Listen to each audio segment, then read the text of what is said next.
It's 6 p.m. on Tuesday, December 2nd, 2022, and I hereby call this regularly scheduled meeting of the City Council to order. Could you please bow your heads for invocation by Councilwoman Lisi? Heavenly Father, we thank you for the opportunity to serve the people of Diamond Head. We ask for you to guide us as we make decisions this evening. We ask for your blessing on our veterans and on all of our citizens. Please help us keep in mind the less fortunate, especially during this Christmas season. Father, we ask all these things in your holy name. Amen. Amen. Please stand for the Pledge of Allegiance. I pledge allegiance to the flag of the United States of America and to the republic for which it stands, one nation, under God, indivisible, with liberty and justice for all. Mayor DePrio, Here. Councilmember Finley, Councilmember Lisi, Here. Councilmember Cumberland, Here. Councilmember Clark, Here. Councilmember Dar. Here. I'm going to move to adjust the agenda and to add under the consent agenda items 15 and 16. Under the consent agenda, item 15, 2023-085 will be a motion to approve application request to the National Resource Conservation Services, NRCS, grant funding for the 100-year storm flood mitigation projects, and to add number 16 under the consent agenda, 2023-086, motion to approve and enter into a cooperative service agreement with the United States Department of Agriculture in the amount not to exceed for $5,000 for wildlife management services as needed for the period between December 5th, 2022 and December 6th, 2023. Could I get a second to move as amended? Second. Second made by Councilwoman Lisi. All in favor? Aye. The next regularly scheduled meeting of the City Council will be held on December 20th, 2023 at 6 p.m. in council chambers located at City Hall. City Hall will be closed Friday, December 23rd, 2023 and Monday, December 26th, 2022. I skipped a year there. For Christmas, and on Monday, whoops, we got a oopsie here. I'm adding a year and we're not adding a year on January 2nd, 2023 for the new year. The Diamond Head Christmas Parade will be held Sunday, December 11th, 2022, beginning at 5 p.m. The parade starts at Easter egg, ends at City Hall. The link's on the city's Facebook page. It was e-blasted. It's on my mayor's Facebook page. So if anybody wants to join in, please click on the link and sign up. The lineup will begin at 4 p.m. at Easter egg, and we hope everybody comes out. This is a fun event. Now we're going to move on to the city manager's report. Mr. John McCraw. Thank you. I would like to start by introducing Kelly Castleberry. He's here to discuss the MDOT project and the right-of-way and roundabouts that we're putting into Diamond Head. So, Mr. Thank you, and welcome to Diamond Head, Mr. Kelly Castleberry. You've been here for many years. I used to live here. Yes, so you did. I know it well. So beside you over here, we've got three kind of mock-up maps that show what the project is actually going to do. It's going to consist of three roundabouts, two roundabouts, one at each of the ramps coming onto and off of, and then, of course, a roundabout there at the four-way stop there at Gex Drive. Right now, the project is on schedule. We are looking to let to contract in spring of 2023. So we're just a few months away from getting ready to let it to contract. There's one item that is still out, and that's a sign dealing with the Chevron gas station that I think the city's going to need to have discussion further on and work on figuring out where to relocate that sign to so that we can get utilities moved to get started. But as the project stands, we do have all the right-of-way acquired, and like I said, all the utilities are moved except for the power. The power company has not moved yet, and we have one backflow preventer that we're going to move during contract as well. For the roundabout configuration, we do have 2 lanes that will be coming into MDOT, 2 lanes across the bridge going north, 1 lane coming south, and then there is a pedestrian pathway that is being built as part of this project from North Diamond Head to South Diamond Head, and actually goes across the bridge as well. So you'll be able to commute across that bridge with traffic on it and have a separation as well. So that's kind of the project in a nutshell. I think some of the questions that were asked of me is, when we start construction, what's the traffic going to be like? And I'll be honest with you, it's going to be chaos. So at least at first, but they will have it set up to where motorists will be able to get around, but there's going to be a lot of moving parts. There's going to be a lot of traffic shifts that were going to occur, and there's going to be a lot of congestion. There's no way around it based on the work that has to be done, but we feel confident we'll be able to get it done. So with that, I'm going to kind of turn it over to questions that y'all may have. I guess the first one, and the one the residents, I know they asked at the ward meeting, is the length of the project. So you're thinking you're advertising in January or March, starting construction April? Is that still planned? Right, it'd be an April letting, and Okay. so more than likely, we would have a successful bidder, and then at that point, it takes 1 month for them to turn in their bond documents and then get started on the project. So it'd be late spring, early summer that you'd actually see earthwork probably turn on the project. And it's 18 months to 24 months? 18 months to 24 months, depends on what they encounter. Right now, materials are having a hard time coming by, especially rock. Rock is in very short supply, so it really depends on what materials are out there, and then they will be granted extensions based on, what materials that they're missing. We're running pretty common in that right now. Which part of the project will you start with? So on this particular project, we're going to let the contractor decide where they want to start first. We will not specify that they've got to start in a certain location. We get a better price if we can say, hey, this is your project, and with this being such a small area, we're going to kind of leave it up to them to figure out where they want to start at. So we're less than half a mile for the whole project width. So I assume what's going to happen is bridge crews will probably come in and they'll begin working on the bridge first, and then you'll have earthwork crews start working on ramp modifications and bringing fill in, and probably some traffic shifts in order to start the traffic circles. That's typically what will happen, but your bridge crews will probably show up first.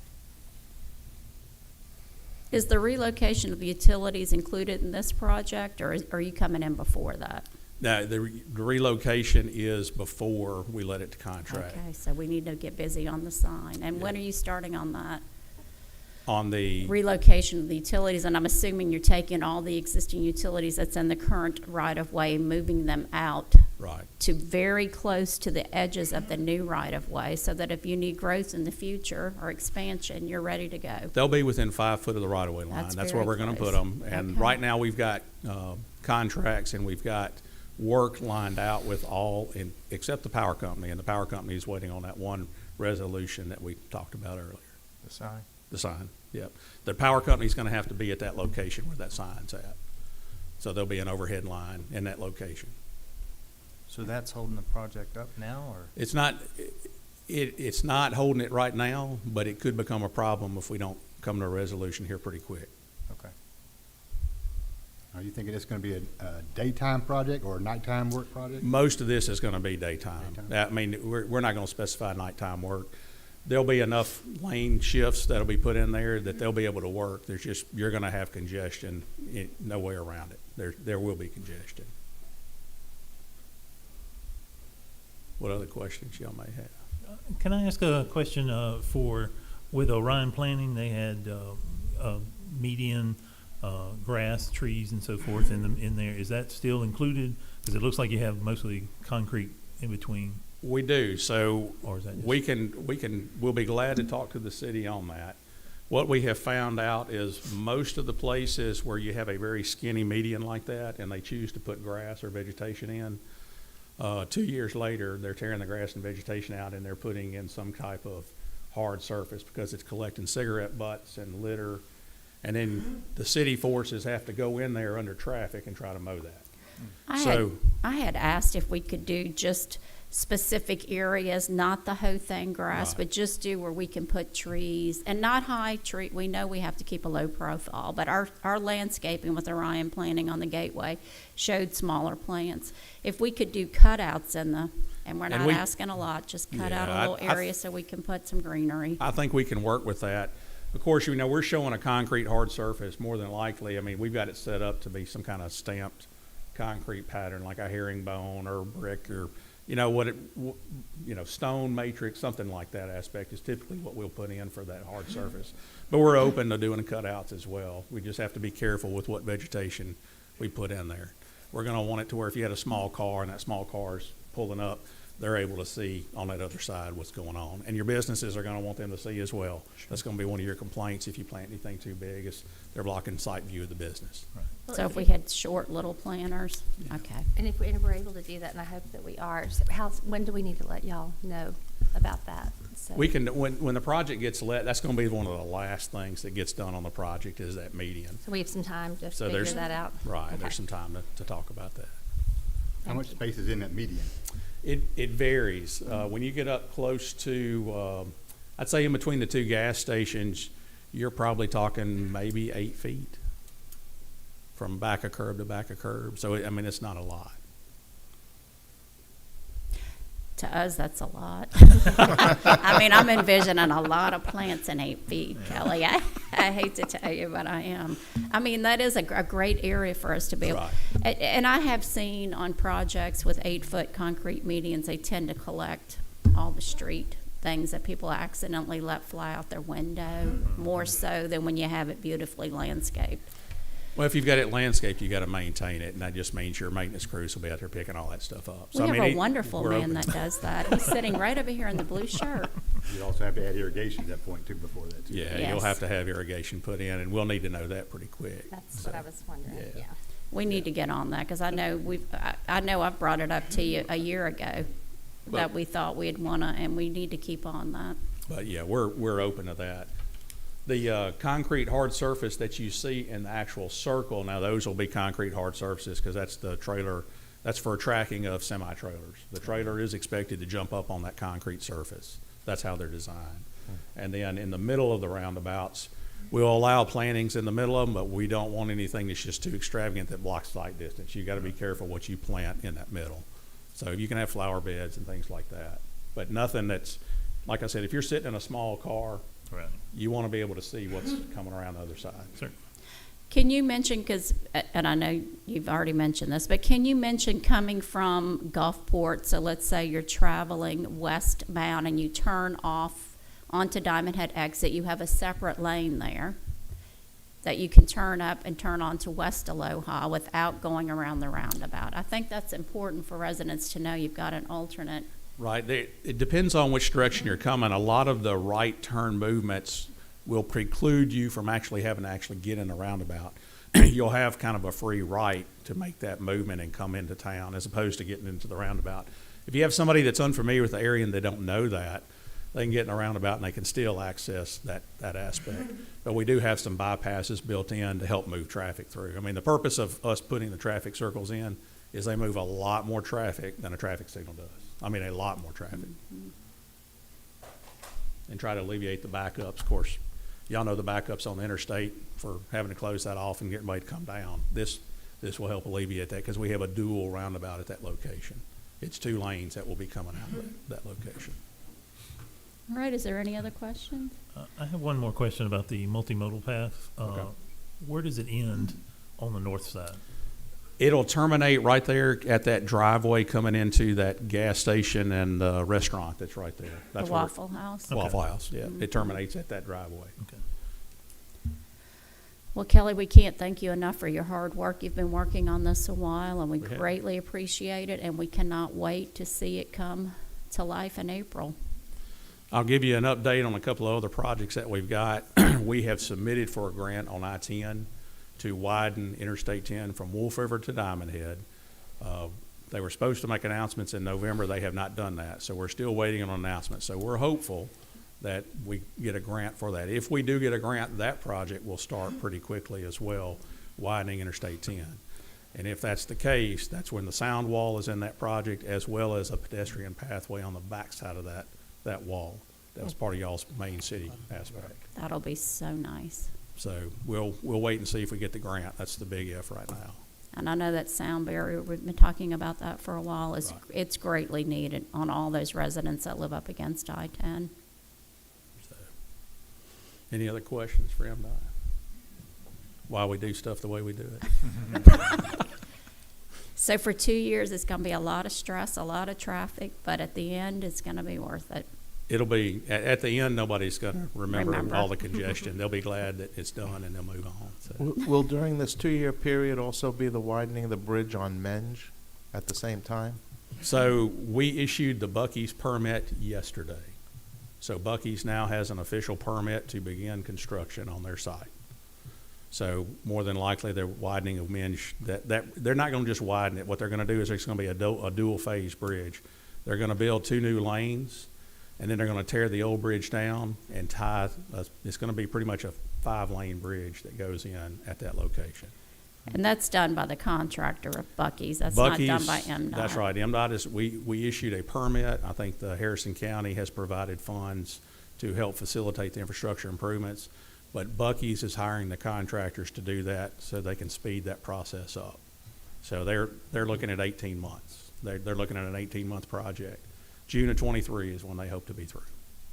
23. I mean, 24, excuse me. 24. June of 24, 18 months. So, but they were issued a permit yesterday, so you'll have that work going on as well. And then we're Excellent. widening some ramps while we're doing the overlay through there right now. We're doing an overlay on that section now too. So, Well, excellent. Thank you very All right. much. Thank you so much. Yep, thanks. And next, we have another presentation. Well, we'll get to that one in just a second. I'll get to that one at the end. Again, thank you, Kelly, for that. Other things for the city manager report, update quickly on McKeekee Drive. Anthony probably could give me more. The drain boxes were delivered yesterday, and that caused the road to be closed.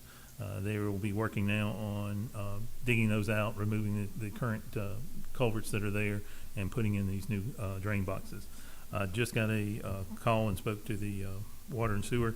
The issue is right now is that the water main can't be supported, or however that works, and it will require a steel casing.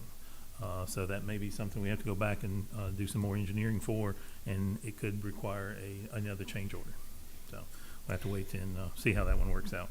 The current end date for that contract is still January the 9th, 2023.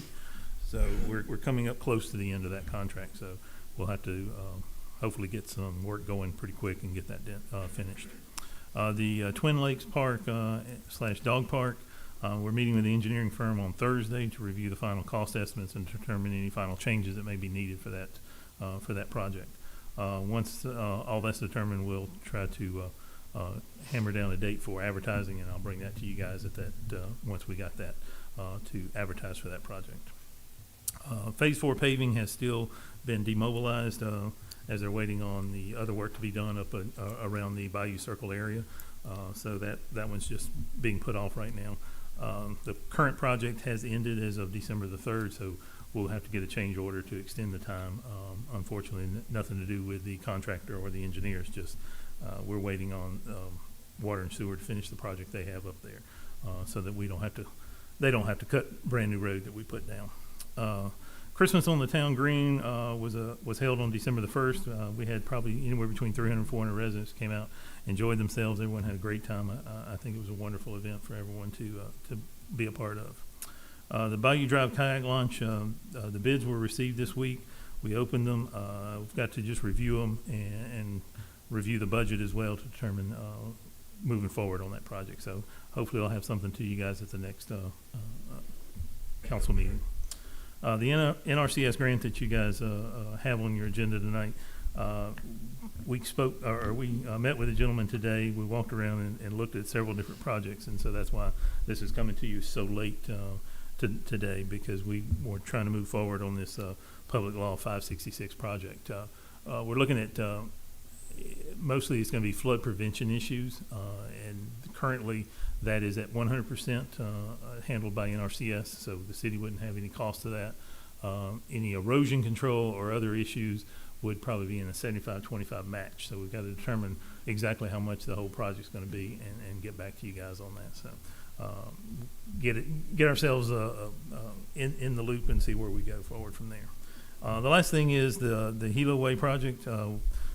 Been working with Ben on trying to make that whole project work out for us, and he's here tonight. He's going to come speak to you guys again about the whole project and what changes we're looking at, if that would work for everybody, and we'll move forward on the project. Good evening, and like John said, I remember I was here a couple weeks ago, and we just, wanted to look at a few solutions to reduce the scope of the project, to ensure that the problem areas are being fixed without, doing too much, maybe overkill work. So I do think we can reduce the scope of the project somewhat significantly, especially to affect, which I know is our main problem area, which is Mr. Jacob Ray. Do you know how to pronounce his last name? I don't want to pronounce it. Mr. Jacob's home. It's the older home that's built really low that his garage is flooding next to the new build. That's the main issue. Mr. Jake Mr. Jake, okay. and Mr. Frank are the two that are impacted the most. Right. Okay. So, with Mr. Jake's house specifically, I believe that if we went one house upstream of it, which is that new build with the landscape culvert, and replaced everything downstream of it per the initial plans, that's the solution that I can say with any degree of confidence will alleviate those issues.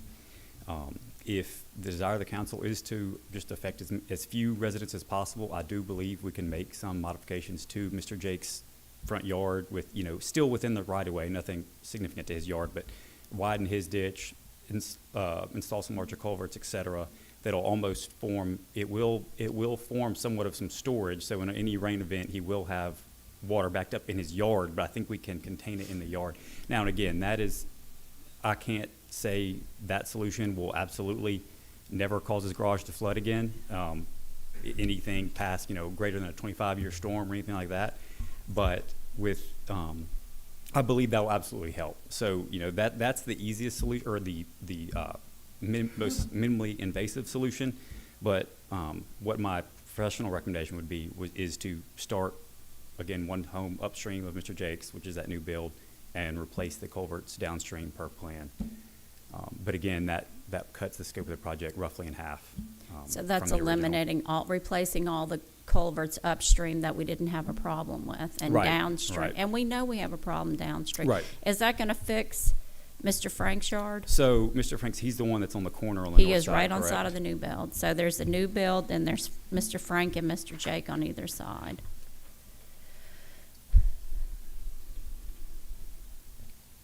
Oh, yes, okay. So what, I visited Mr. Frank's property when I was up here a couple weeks ago. Unfortunately, I believe what his issue is coming from the northeast. So again, that was never really included in the scope of this project, and so that's why that hadn't been addressed already. So no, this recommendation will not. I did speak with John for a couple of options on that, and I can incorporate that into this one. But again, that would be kind of affecting an area that has not ever been in the scope of this project. And I think he's receiving a lot of water from the front, so it runs across Hilo Way. But the house that's between them, the new build, was built where the water all runs to that property, then to the Right. backyard, Right. then back around the house, then to Mr. Jake's Exactly, garage. right. And that's how it was built, and that's how it currently does. Right. So taking up everything at the new build in front of the home will allow the water going into Mr. Jake's yard and Mr. Frank's yard in the front. It'll eliminate that. Yes, I believe so. Well, do you mind if I come up here? I want to make sure I'm looking at Mr. Frank's correct. And he's here, so if he has anything he wants to, do you want to add something? We're very relaxed tonight because this is very serious. You come up here if you don't mind.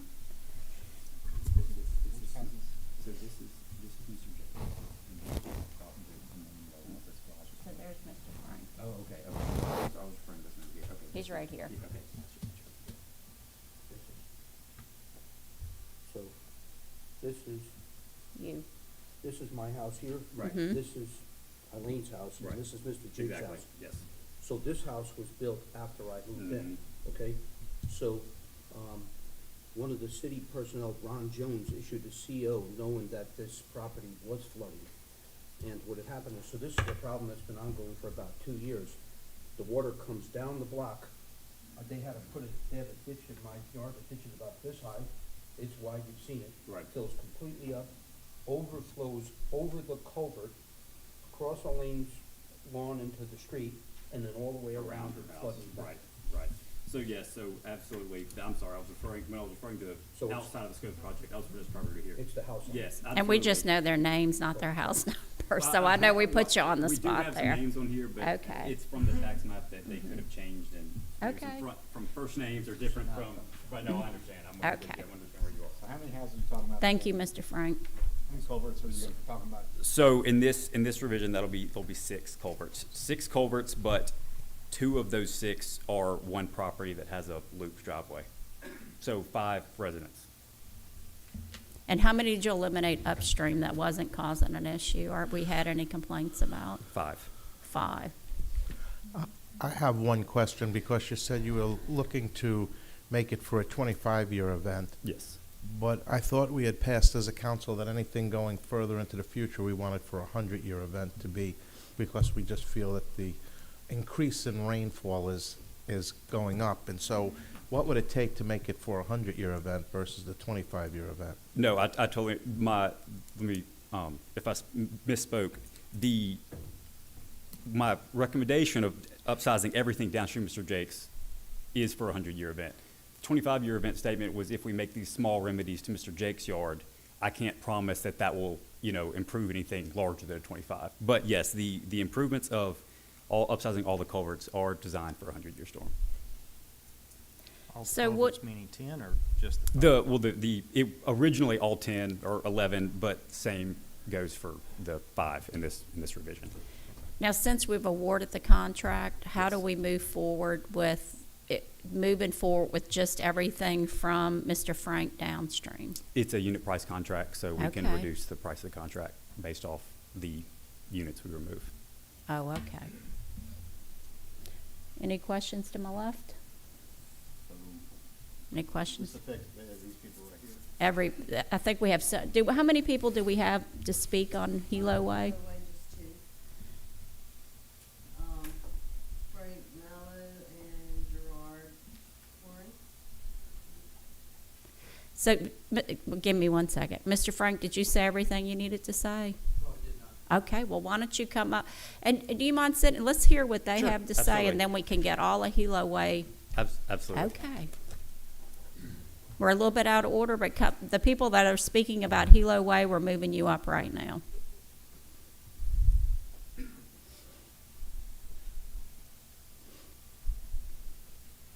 Good evening. So, for people that haven't been here, new employees and new members and everything, this is an issue that's been going on now for a couple of years, okay? So, when city boss Mike Riso was here running things, he was at my property, and Mr. Sullivan was at my property, and Mr. Bychurch was at my property. When the house was being built by the builder, Mr. Ron Jones was very adamant and very excited about getting the CO. I had sent him emails and pictures and everything about the way this thing was and the drainage and the problem, and he gave all kind of assurances that there wouldn't be a flooding issue and that it'd be remedied. And Ron Jones was so adamant to get the CO and so forth and put that through. So what had happened is, to move very quickly, over time, as far as remediations, Mr. Riso had come with his crew, Mr. Sullivan and different guys. They attempted to put some barriers, some dirt, some asphalt on the one side of the street to prevent the water from crossing over. So they attempted to do those things. They attempted to use rocks. They attempted to put more dirt. The ditch in front of my house, they dug it deeper and deeper to try to hold more water. And it's just the volume of water that comes through is so incredible that it hits that landscape culvert, floods over it, and then they put a ditch down the side of the property and then back around and then to Mr. Jake's. So if you could imagine, my house is here, Mr. Jake's house is here, the house with the issue that was the new built is right here. So the water's coming down the block, hitting this culvert. No way it can go through any kind of culvert. It's just not possible. So it hits this, floods over, goes down along the side of my house, floods my yard. There's on the side of my property, because where the new built was just, I guess, like an open field type of, an open lot. there's like, I guess you'd call it like a wooden bulkhead, like a little wooden retaining wall with some dirt and air conditioner and those kind of things. So that wall has been rotted because the water goes down there, sits there, and then floods in the yard. So I've been working with, like I said, Mr. Riso and all these types of guys over the time just to get that water to, because that culvert was a problem ever since the house was built, to get the water to flow down the block so that then I didn't have any flooding at my property. And that was the main issue. I've taken pictures and all kinds of stuff. Mr. Riso, I haven't personally met you ever, but he was at the house. The mayor was there. We were in rain and all this kind of stuff. I sent pictures where cars and SUVs are driving down the block because of all this water going there. And you see the water splashing all over the place.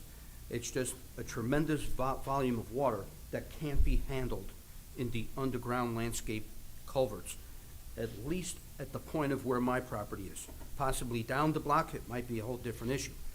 But that was kind of my big thing is, I know that there's a lot of new people here, so I know it was brought up, and I know it seemed like maybe this was a thing, but I just wanted you to know this is something that we've been kind of involved with for a couple of years now, and wanted to just make sure that everybody kind of knew the situation we had. And in my experience, like I said, dealing with the other city employees from Mr. Jones to Mr. Riso and so forth, Mr. Riso was a very amicable man, very, very nice, polite, and all those things, but a lot of it was just talking and waves and smiles and stuff and all kinds of language with no action. And that was part of my thing, is when we were getting to the action phase to kind of come up with a solution. And not just an idea of a solution and all kind of paid engineers that, you know, don't have good answers to give and so forth and so on, but a solution that's actually going to take care of the problem. Okay, and I know we got good guys here working here and everything, but after all this time, I was very happy that, you know, the mayor's been instrumental in trying to get things done. And make to- sure you let them know the mayor didn't get involved till 1 year ago, because I didn't even know all this was going on. And then Correct. you When- came here, when- and then when- I watched it rain, and you have to be out there when it's raining to totally Correct. understand how bad it is. When the house was built, Yes. Mr. Schaefer was still the Right. mayor at that time. So of course, with that whole situation, things kind of got a little bit disorganized. But yeah, since the house was built, it's been kind of an issue. The city allowed it to become a problem. You know, like I said, Mr. Jones was aware of this and allowed it to be, issued the CO and made it a problem. And it's just been kind of overlooked. And now the mayor has kind of, you know, different people here kind of take some interest in trying to make it a point of getting it taken care of. I just felt like after all this time, the money spent probably on engineers, remediations, and so forth, there's probably been a lot of money spent, and now it's probably time to get something fixed. Well, now the contract's been awarded. We're ready to move forward. We're actually holding up the contractor, trying to figure out which way we're going. So you're about to see men on the ground. And I know y'all have waited a long time, but we are there. We're at the finish line. We just got to get past the construction part of it. So you've moved mountains, you've got it going. We're here now, so we're talking about, do we want to eliminate the first 5 culverts that are upstream that none of us understood why they were there, and then move just to doing the 5 downstream where the problem originated? Now, I can tell you this, living there and knowing what's going on. If you were to look at where my house is, if I'm standing in the front of my house, water's coming down, there's a little bit of water coming across the street, but at the point of where my house is, not all that much. Where Jerry's house is, and Andy, and those houses up the block from mine, the water's flowing open ditches. So the water's flowing down open ditches, going underneath the driveways, not going over any driveways.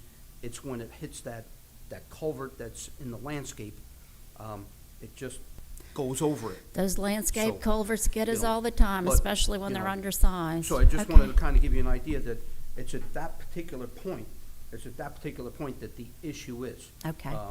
You know, if you were standing in front of my house in any type of rain and a big storm, the water's coming down because culverts are open, so it's just filling up and flowing down, going under the driveways. I've never seen it go over any driveways there.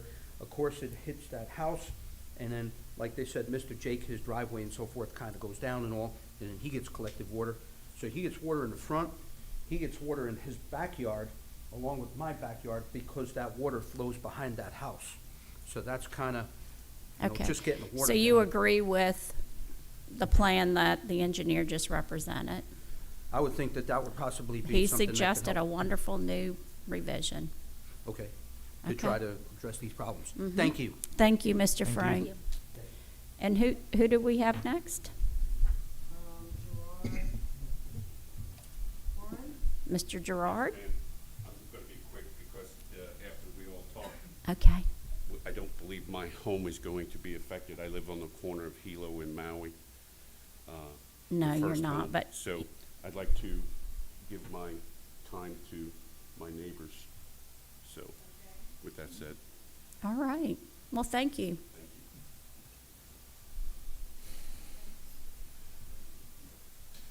I was gonna ask y'all to speak anyway. Hey, guys. Hello. Maria and Lenny Carpitis. We live at 7949 Hilo Way, and we're the ones with the double driveway. Chuck, I know you've been to my house. The way that our house is situated, when it comes in front of Jake's house, it curves, the culvert curves right in front of my house, and it's basically on a curve. So, based on that information, if I want to know specifically what it's going to look like, am I going to have a ditch in the middle of the yard? Because that's where it would go, in the middle of the yard. And we have a tree there. What's going to stop from further erosion when that happens, if that's the route they decide to go with? Do you have subsurface drainage between, so you have a continuous landscape culvert under both your circular driveways? And you're probably not gonna have that now, but I may be speaking out of turn. He is saying that is correct. 16-inch culvert, so there. And you're probably getting a bigger one, and then the driveway will have to be replaced where they do the work. But let him get back up here. So your main concern is how is it gonna look at the circular driveway? Right, what is it, Okay. because again, Chuck, you've been there and you saw where it is. It's literally going to be a ditch in the middle of our yard. Okay. And what is the size? What? It's gonna can have we- to be in the right of way, because we can't go on your private property. So there's an elimination, and you can use the power poles. If you see the power poles on the streets, pretty much they're hugging the right of way. So everything in front of that is the city's. And then we have also our mailbox that's there. And they're, On the street, and always on the drawings, there's a note that they have to remove and replace the mailbox to existing or better condition. I've got that one memorized. But let me get him up here and let's see if he can answer that. So is that your one specific question, or y'all had another?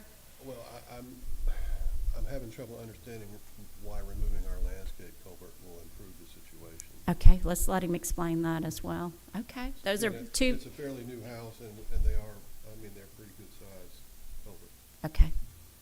So, and he ran the numbers on 100 years, so let's see what he's got to say, because we haven't seen the new plan. So we're just hearing along with you all. Okay, thank you. Thank you, honey. So, first off, Mr. Frank's definitely correct, I believe, with his issue. I believe it's that landscape culvert at the new build that's backing it up, and you can tell, I've just looked at it on Google Earth, and you can tell that it's gonna hit that culvert, and most of it's gonna bounce her out and go to the backyard and do, again, he described exactly what I believe is happening as well. As far as the landscape culverts, you are correct, that they currently do have a landscape culvert between the driveways, so per plan, we will replace the culvert under their driveways. Both driveways will, of course, be replaced, and, but yes, again, to avoid the landscape culvert, the plan would be to have an open ditch between their looped driveway is the current plan. And again, that was just done to, stay consistent with the current code of open ditch. So with the 100-year storm, what size did that come out to be? Let me see. And I know I'm putting it, do you want to bring it up here and we show you the property? No, I have, Okay. I have theirs. Chuck can show you Correctly the shown. property. That's what my question was, what size culvert are you replacing with? You've already got a 17. He must have a 16. I know I have too many sheets here. You have 16? Yeah, because it only goes 16, 24. 16, 18, 24. So it would be two 18-inch pipes. So you're getting a bigger size. Mhm. And it'd be two 18 next to each other, so, You're double barreling? Yes. Okay. Yes. Oh, my. and again, that is just strictly to catch that volume that Mr. Frank's talking about coming down there. I mean, it's gonna be a significant volume, but if we open up these other culverts upstream. There's no way to let them have their yard like it is now? I mean, Put no culverts there? well, there is, and like she said, the way they're at a curve, you're gonna have to have some sort of inlet, in there, which will, A, create the cost of an inlet, and B, not follow the landscape or the, open ditch code. But, I mean, that's absolutely, that's y'all's call. Again, y'all have already approved the total cost of this contract. Adding an inlet will not go over the cost after removing all these upstream culverts. If y'all wanna add an inlet, that's doable. That's your, absolutely your decision. How many downstream landscape culverts are we removing? I believe that might be the only one. I believe it would be 2 total, including the new build, Miss Eileen and Mr. Leonard. Yes, those are the only landscape culverts that we'd be removing. Ben, could you explain why the open ditch, how that slows down the water? Well, an open ditch is going to absolutely have more volume. An open ditch that's built to accommodate an 18-inch pipe is going to have a much larger cross-sectional area, which is going to be a much larger volume. And a culvert. And then the culvert that would fit in that ditch. And then B, the grass is going to it's just going to slow down the water much And more than absorb some of the it. smooth pipe and absorb some of it. That was one of the questions that she Mm. asked her. Another question I asked a few weeks ago also is, they have I call it the good stuff concrete on the driveway. So, You said so may I ask, do you know what type, I mean, I assume it's a, standard concrete mix. Is it finished some specific way, or? Okay. Okay. Okay. Is it polished, or is it just, okay. Okay, absolutely.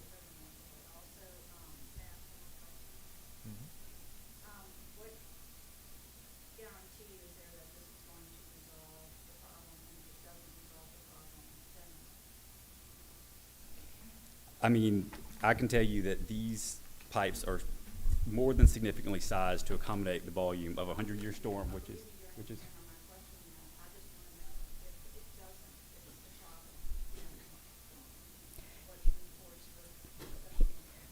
He's stamping the drawing saying it's fixing the problem, and we're paying for that. So, I mean, in the nutshell, he's guaranteeing it's fixing that problem.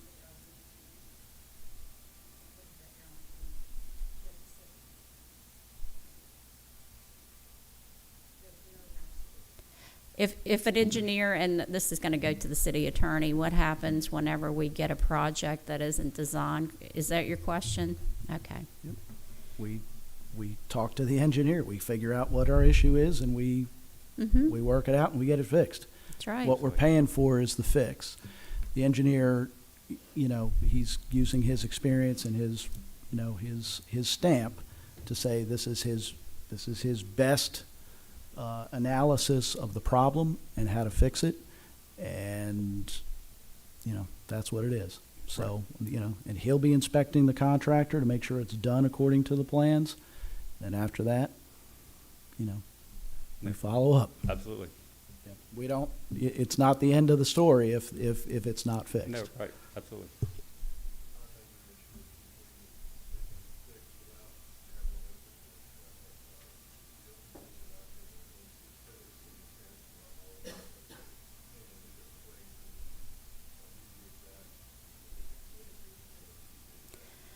And where are we with the moratorium on the landscape culverts? Are we even, right now we have a moratorium on landscape culverts, so they're not allowed anymore because we've got a project, another city project that the residents, taxpayers are paying for as a result of a landscape culvert being put in, and it's probably $250,000 project. So we currently have a moratorium on landscape culverts until we get the city engineer to rewrite it to ensure that this doesn't impact other residents. The way it was written, it was about, it needed some improvements, so we've got a moratorium until we rewrite it.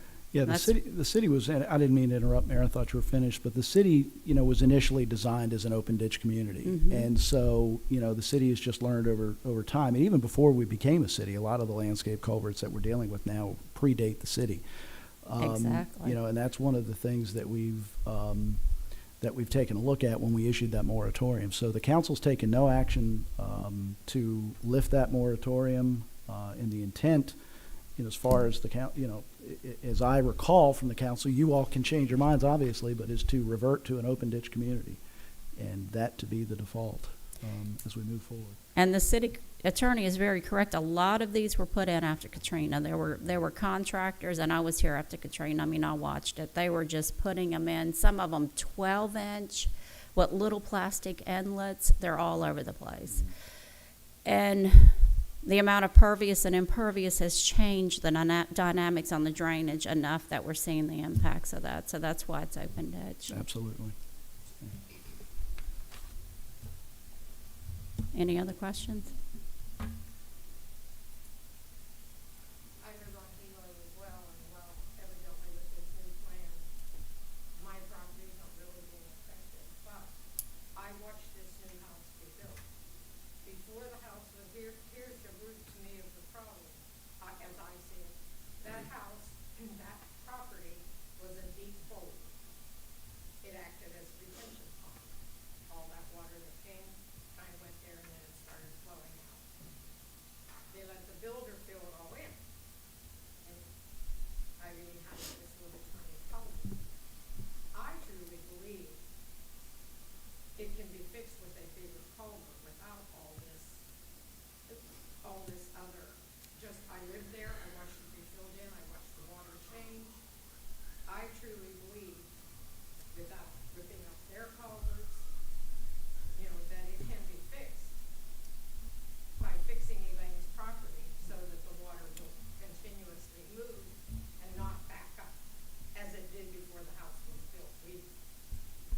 Frank had some problems earlier on, but because of the way that lot acted as a retention pond.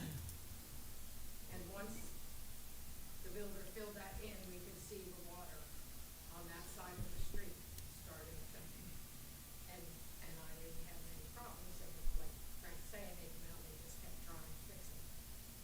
I really think you ought to look at just a bigger culvert on her property or the open ditch on her property, and I think the problem will be fixed. Well, I think. That's my opinion. Well, thank you very much. And some of the council that wasn't here before that didn't realize that property was an area that was a major drainage. Well, it wasn't major, but it was a drainage ditch prior to. And we've got the same situation on North. So once you do that, May I Yep. address that? Or- yes, you can. So I believe you're absolutely correct. I believe that upsizing her culvert would alleviate the issue of, but then what I can't stand up here and make this guarantee that we just said is that won't then cause too much water to get to Mr. Jake's property too quickly and continue to flood his garage. Yeah. If he had a much larger culvert and his house was built up similarly to Miss Eileen's is, I would feel confident that would work. But basically, I think if you open up her culvert, all that water that's now flowing around is just going to then rush into his front yard. And his front yard's so low, I just don't think it can hold Right. that volume without getting in his garage, which is one of the main issues that we're Right. trying to alleviate. That's, Okay. I think we've probably discussed it enough, and I thank you for your points. They're very valid. So what is your recommendation? Because you're the engineer and you're putting the stamp on it. So my recommendation would be to start with Miss Eileen's house, work downstream to the, intended outfall, which is, that large crossing that crosses Hilo to the north and drains north to the golf course. I do believe that I can, downsize some of these compared to the original plan because we're not upsizing everything upstream. And I'll do that as much as I feel professionally I can to avoid these larger culverts and Okay. everything. But that would be my recommendation going forward. And you're going to match the existing concrete driveway with what's there. Yes. And you're going to come back to make sure that it's not a big open ditch and leave dirt. You're going to sod or grass Yes, it? sod. Okay. Yes, it will include sod. Like you said, driveways will be replaced, and, you know, expansion joints will be matched. So if you have some patterns cut in your driveway, you won't have a not matching pattern. Yes, everything. The only thing is that, yes, landscape culverts per plan will be replaced with open ditches. Question about the time when they would be starting. I know we really like, right now, we've got Diamond Head Water Sewer all in Mhm. the way. They're just everywhere. I don't know if it's best to wait till after they're done, or if they can both work on the same road at the same time there. But we're trying to see if we could hold off at least till after the holidays, you know, so we don't affect coming in and stuff like that. Mhm. I don't know if we can do that now. That'd be great. Well, I think one of the things, Chuck, I mean, you've got to make your changes and relay those to the contractor. We've Right. got to get a contract from the contractor. We've not issued a notice to proceed yet. We're going to have to do that. Obviously, he's going to have to order some culverts and things like that. So I think one of the things that we can relay to the residents is exactly what we're looking at timeline. At least, you know, and it doesn't sound like we're going to be digging up any driveways before Christmas. It During surely Or does. during Christmas, or during New Year's. I think And the that- contractor doesn't want to come at Christmas. And he's not gonna wanting be to either, but working. we do have, Mm-mm. you know, we do have a situation where we've awarded it, and we do need to get moving on it. Right. So, I, yeah, I was that's- about to say that I think that, you know, it needs to be expedited as much as possible, but at this point, you know, with lead time on materials, I don't think it's gonna be happening before No. Christmas. So I think, and this will be on John to make sure that he gets everybody notified as to exactly what's happening and when. Right. And I think you had mentioned last time about the disruption with respect to those replacing of those driveways, that it's not going, they're not doing them all at once. Right. And it's not going to be more than a day or two. Right. So- I don't think you would go more than 2 work days without access to your driveway. And if there's a point that you don't have concrete, you will have limestone or something to drive across. There will never be an extended period of time where you won't be able to park in your driveway. And we don't want that, because we just had that happen on Hannah Circle. Right. And I got Absolutely. phone calls. It's Absolutely. not a good thing. Very bad. Okay.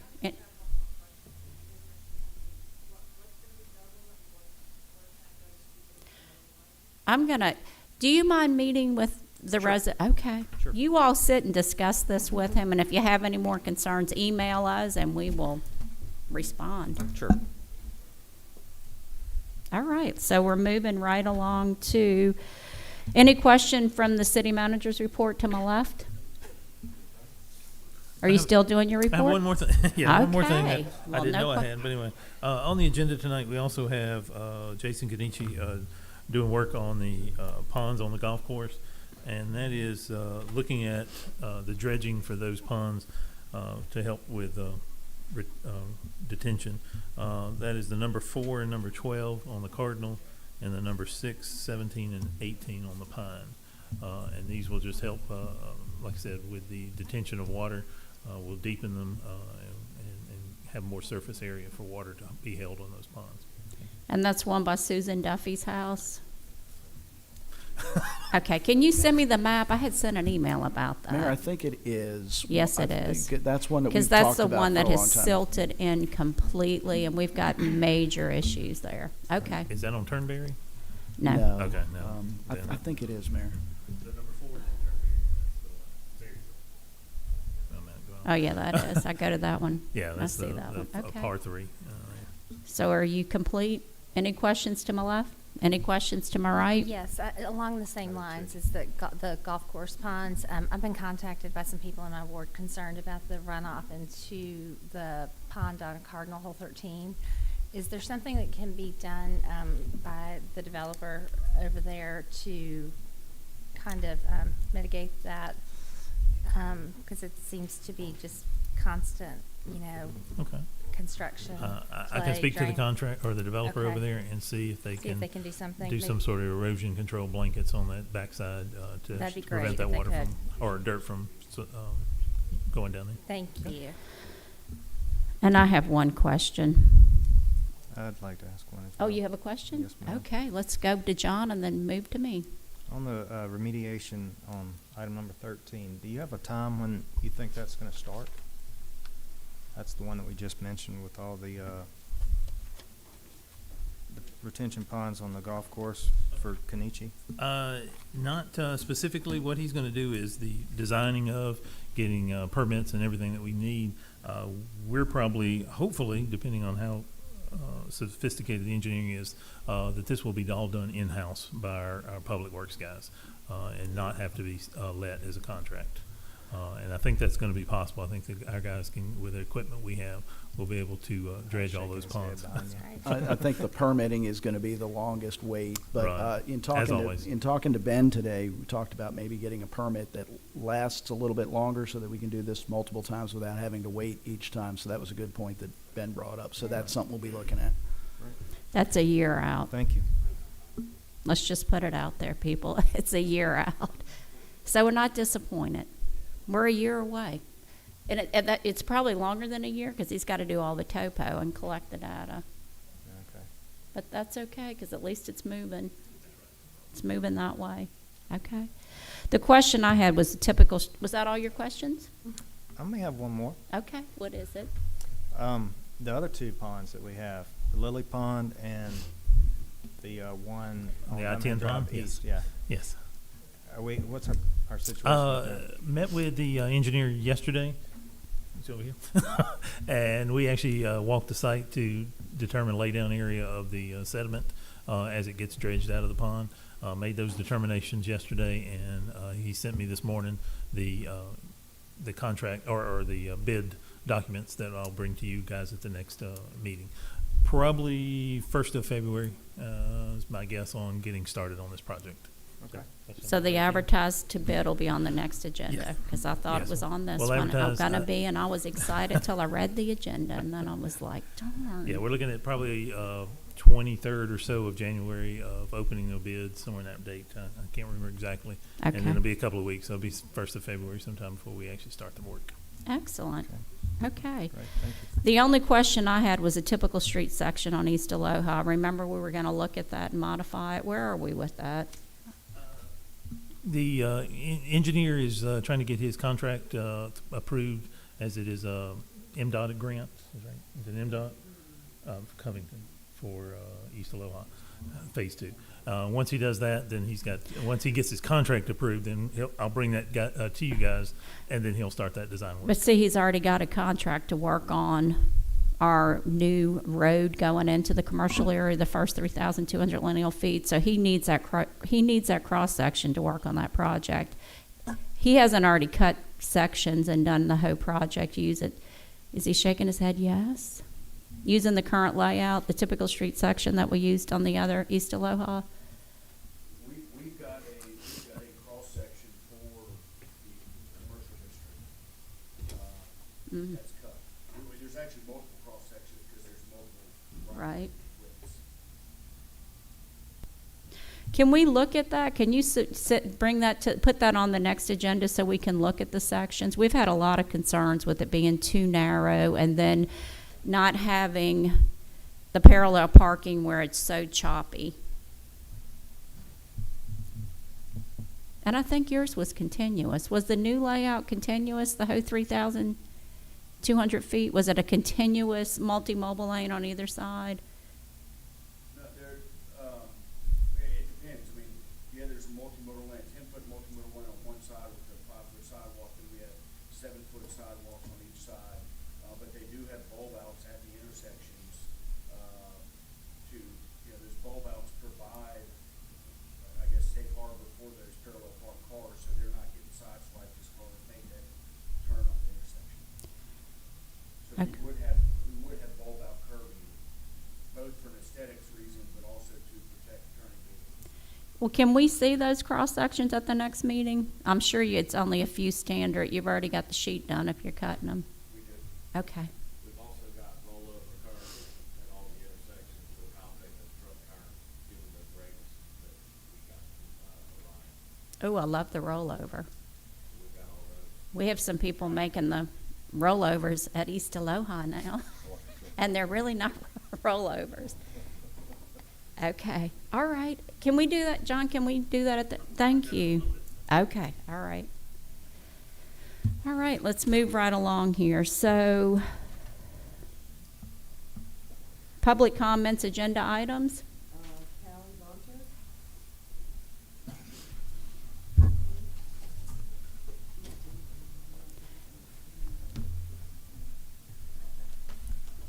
Hi, good evening. My name is Callie Bunter. I reside at 8343 McKeekee Drive. My lot number 7 and 8, is adjoining the drainage project. The drainage project is pretty much a direct mitigation to my house flooding 6 times last year with all the rains.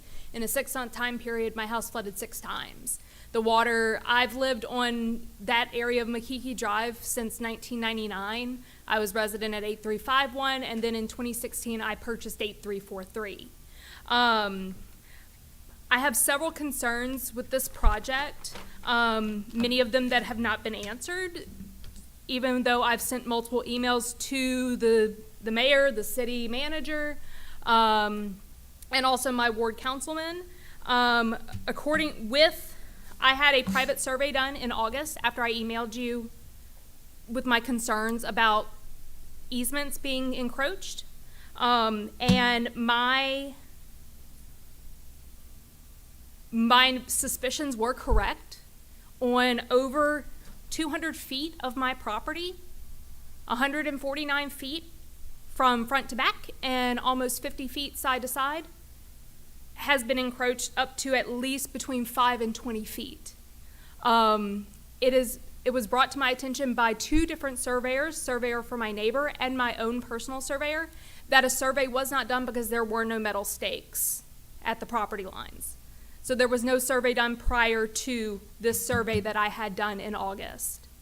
I had a verbal agreement with the contractor to clear property so he could be able to park his equipment on the property safely. He has left it as a dumping ground for debris. He was told on September the 12th by Austin Keith from Pickering to remove it, and he did not. I have photographic evidence of this. Last I know, I signed a right-of-way with Mr. Ron Jones in July of last year, and that expired a year to date of that signature, which everything that has been done, including the encroachment of my property, has been done illegally without a right-of-way. Are you saying a right of entry? A right of entry, correct. Okay, and the engineer is responsible for getting those right of entries? Contractor. Excuse me, engineer, for speaking up quickly on that. So, okay. And so You want some answers tonight? Yes, I want some answers because Okay. I have sent multiple emails. I have made public, I've put every email, every photograph on Facebook publicly. And I've asked you both publicly and in emails for answers without any answer given. I did bring a copy of my survey that the city is more than happy to have. I have 3 copies of this, and y'all are more than welcome to have this to show. But as of right now, because it is a verbal agreement and that verbal agreement can be terminated at any time, I am inkling to terminate that verbal agreement until written agreements are signed and compensation has been given to myself and my husband for the encroachment of our property, which when I spoke to Austin Keith in either late July, early August, prior to having this survey done, I was told by him that the city would have to negotiate for price for their easement, because he is well over, I will be more than glad to show you, he is well over the easement. Have you brought this to the engineer's attention? Yes, I The did. city manager? Okay. And you do understand, we want you all to contact us in the middle of a project, but me as the mayor and your Ward 1 councilman, we're not allowed in this form of government to answer your email and say, go do this. We can't tell the contractor, we can't tell the engineer what to go do. We can ask the city manager to respond.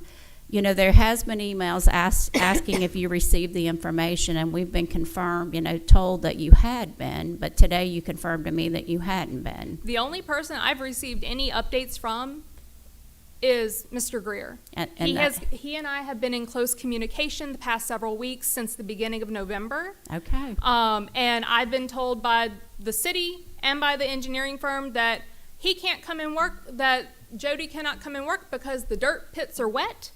But yet the dirt pits have been wet all month, and he came out to work this week. Okay, well. I think that's some kind of sorcery. Well, we thank you for your comments, and I'm gonna ask the engineer to come up and update us on the project, and let's see if they're answered or not. But if they're not, email the city manager, and he will send it to the city engineer that will respond to your answers. Okay. All right, but let's give him a chance to give us, because we're very interested in an update as well. Can I give this to the engineer so he can look at the encroachment areas, because he needs to know? I'm Anthony Greer with Pickering Firm. I'd like to preface my update with the fact that I wasn't at Pickering when the design started.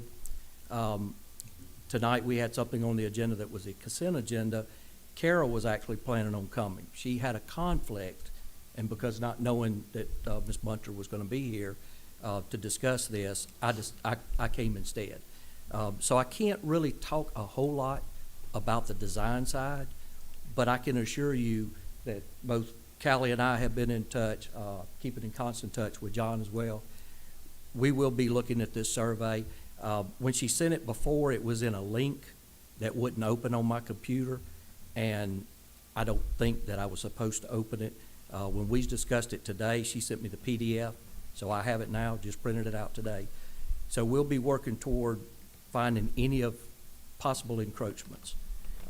This survey, we may want to look at a little bit more. There may be some detail that they didn't add, not thinking that they needed to, that we would have to find out whether it's encroachment because they were working beside the ditch, which is to be expected, and they would have to repair, or whether or not the ditch actually got out of the right-of-way, or the easement, rather. I do believe there are a couple of spots that the ditch had migrated over a period of time and got close to or a little bit over the actual easement, and that was due to natural flow. The scope of this project was to stay in the center line of the existing ditch and work out from that. So there may be some areas that were understood there would be a little bit of encroachment, certainly not 20 feet by any stretch. But that was stuff that was coordinated with the previous city manager.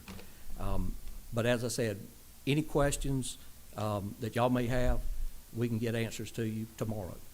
In the meantime, I'm working with John pretty much consistently. My goal is to get this project finished. It's been dragging on for a while.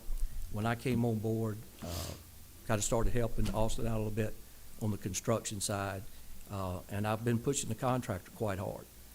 For those of you that get my emails recently, I think it's becoming pretty apparent. I just don't think there's been a lot of activity when activity could have happened. So my goal right now is to get y'all a finished product as quick as possible. Don't really see right now where we could substantiate another time extension for him, so he needs to dig in and go. And that's a good point. We can't tell him as the city or you as the engineer when to work or how to work or what to work, but we can not approve a change order for days. And I mean, I have been out there every other day, and I've ran into the city manager out there. I ride by there and I never see him. I mean, never. I try to catch him. I don't. So it's not looking good on a change order for days at this point. Absolutely. It's not. You know, we've been, and I don't know about the rest of the council, but I can speak for myself. I go out there every other day and I hadn't seen him. So they may have other questions for you on it. I actually had told John at one time, and I did with David Carden when I was speaking with him, that if I could find a day that the contractor was actually going to be working, I would come over, meet the contractor, check on the site, and have an opportunity to meet them in person. I met John yesterday for the first time. And you met me 5 minutes ago for the first time. But that just goes to show you there's been a period of time where there's been no consistency and no progress at all. Mm-mm. And I guess that's the frustration on the residents, because they were flooding, you know, and this project originated with me spending a Sunday with these residents trying to put in French drains because they were flooding. So we need to get it done. I mean, and I know you can't tell him when and how he has to work, but we hadn't seen him. We haven't seen him. So we have an issue with the water main now? There's a conflict with the new structure that's going in and the existing water main, and they need a minimum of 30 inches cover, and they're not gonna have quite that amount. So David said to be able to go over the structure rather than go under, they can just put a steel sleeve on the pipe, which will strengthen it, Right. to keep it from bending, from having a little bit less coverage on it. So is the contractor gonna do that, or is that? is the It'll, water it'll be a department? contractor requirement. We have a pay item in the project for a water line adjustment.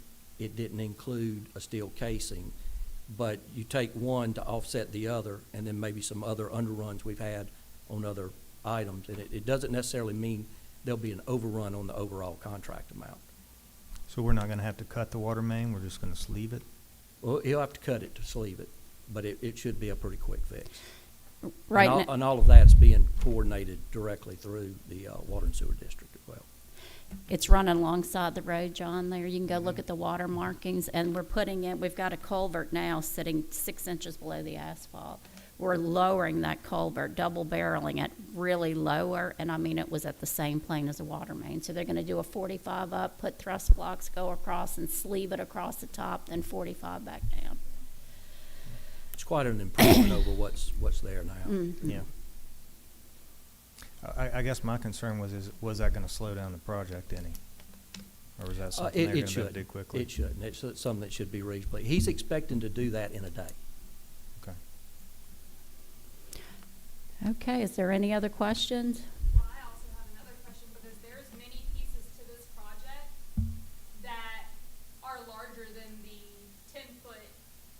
10-foot from the road easement, and larger than the 5-foot from my property line easement. There are square pieces of concrete that currently are sitting in my ditch that exceed the easement right now. And I think the engineer's gonna look at that now that he has the plan. You're gonna get with Callie tomorrow and figure out? Yes, Okay, so they're gonna absolutely. have to research that. It's gonna take him a minute to look through and find that out. And what they're doing right now, Mhm. the road cut, when they excavate, all of that stuff is gonna be installed. So it should move really quick at this point. Well, that's fair and wonderful. I don't care about how quick it moves. I care about the fact that I'm losing my personal property that I paid for with my money, that I have already lost property to this contractor without legal paperwork stating that he had a right to entry on my property, because that expired in July. There's no written paperwork, there's no legal forms, and I'm upset that I keep getting pushed to the side. The city can't tell him what to do, you can't tell him what to do. Who can tell this man what to do? The pop on the contract can. All right, and we hear you, Callie. We hear what you're saying, and we hear your frustrations, and we're, Because okay. right now, I want to deny all access to my private property, and and all that stuff that's on my property has been abandoned for now more than 30 days. And that agreement is between you and the contractor, but I hear your frustration. So are you gonna, can you give us your word you're gonna deal with this tomorrow and start investigating the encroachments? Yes, absolutely. Okay, and that's where we need to head. We need to start, because I think there's other concerns, so we need to start on that and move forward and get with them tomorrow, please. Yes, and I've encouraged the contractor quite strongly and quite often to coordinate Okay. with Callie and her husband Mhm. with whatever deal they've got going on, to see if we can work it out long enough to get the project finished up. So And which we're, he has not. We have not seen, heard, or anything. I have doorbell camera where he knows I have a doorbell camera, and Mr. Greer has also given him my husband's cell phone number. And we have not had a phone call, a ding dong ditch from anybody. Okay, can we make sure that he has communications with her? absolutely. Okay, and we've seen a change since you've gotten engaged. I have a lot of more emails, so. I got a little gray hair on me. So it's not Well, my let's first get it rodeo. done. You're so close. It's just he needs to get We are out very there and close. get it finished. You're so close. All right, thank you. You're welcome. Okay, moving on to, is that all the agenda items? There's one non-agenda item left. And we'll wait for you till the non-agenda. It's moving quick now. You have 5 minutes. Okay. Could I get a motion to approve the November 15th, 2022 regular meeting minutes? I move. Motion made by Councilman Clark. Could I get a second? Second. Second made by Councilman Marr. All in favor? Aye. Tabled item, we're coming to the next meeting, so we'll leave that sitting there. Resolution 2023-081, motion to adopt Resolution 203-008, thereby authorizing an amended application for FY23 Tidelands Trust Funding Noma Drive Public Access Project to reflect a reduction of 16% or $64,000, reducing allocation from $400,000 to $336,000, authorizing execution of the amendment agreement and for other related purposes. Could I get a motion? So moved. Motion made by Councilman Marr. Could I get a second? Second. Second made by Councilwoman Lisi. Any discussion to my left? Any discussion to my right? All in favor? Aye. Oh. Oh, roll call. It's a resolution. Lisi, Yes.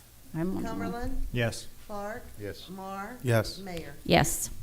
Consent agenda items, and we added two, so we're doing items 4 through 13, including 15 and 16. Could I get a motion? Move. Motion made by Councilman Cumberland. Could I get a second? Second. Second made by Councilman Clark.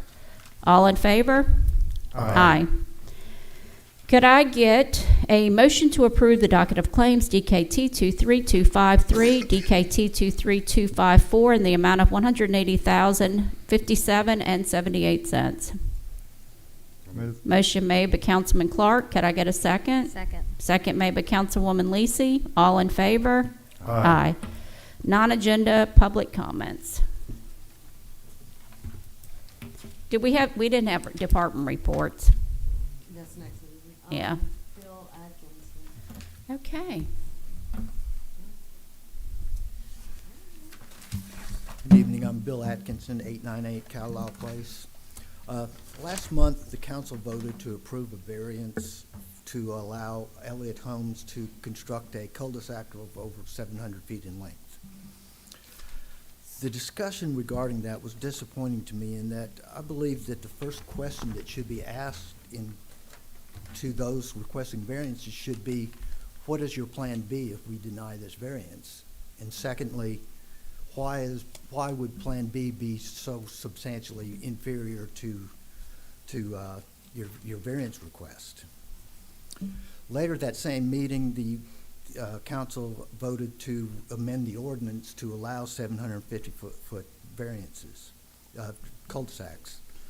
The council seemed to place great variance on the 2018 edition of the Family of International Code Council, the ICC, which set the maximum length of a cul-de-sac at 750 feet.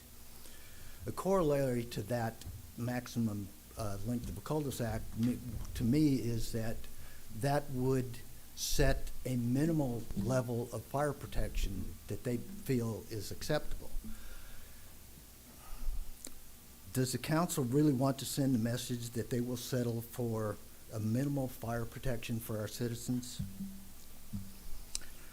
Developers can charge a premium for lots on cul-de-sacs due to the perceived advantages of cul-de-sacs because of the being safer and quieter because of less traffic.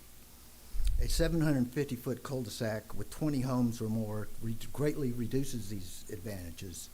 So you will allow developers to charge more for lots without delivering the advantages of cul-de-sacs. Also, looking at various other municipalities, I didn't find anyone that adopted the maximum 750-foot length. Some had 500 or 600. Many adopted shorter maximums. One maximum was 125 feet. And some used the number of lots as the standard, somewhere between 8 and 12. Cul-de-sacs are unique in that those residents often form mini communities within the larger community. The 750-foot long cul-de-sac with 20 homes far exceeds the optimal amount that people form groups. If you have 20 homes, you have 30, 40 people that are going to be in that cul-de-sac, and you really want somewhere 8, 10, 12 houses. I live on a cul-de-sac, and I know that even though don't specifically socialize, that we all know whose cars, what cars come up and down. We know whose has a dog that might come out or into the street, whose houses have kids with bicycles and such. So that I'd like to urge you to reconsider amending the ordinance to allow for cul-de-sacs that are less than 750 feet. Thanks. Thank you very much. Is there any need for executive session? Thank you very much. Is there any other business before the council? Could I get a motion to adjourn? Move. Motion made by Councilman Clark. Could I get a second? Second. You're a little jumpy there now, aren't you? Okay. All in favor?